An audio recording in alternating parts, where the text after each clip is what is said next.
hooyooyinku waa labo mid cunuga waxay samaysaa cunada afka ugu gurtaa bariiskaaga tira ugu gurtaa suu cunayo jawaabtu waan dirka maxay noqonaysaa matag bas ka daawo oranaysa midna waxay sameynaysaa cunugii halkaas saxanka u dhigaysa ilaa ilmaha ilaahay baa gacanta ku abuuray inuu gacantii afka way siqaanaan alladhi ya'da kull shay khalqahu thumma hada iluu nirtu markay dhalato hashi naas ka raadinaysa ay waxartu Soomaa midna tay agdigtay u deynaysa marka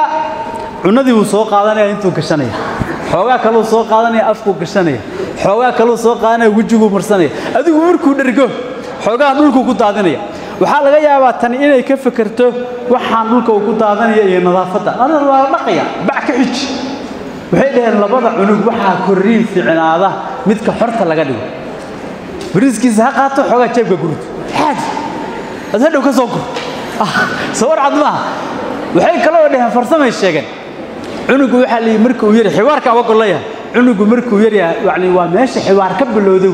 cunugu markuu yiri hadii loo daayo inuu isagu ismaamulo oo la hago laakiin la tawjiihiyo waxa dhacaysa inuu markuu weynaadana toosnaado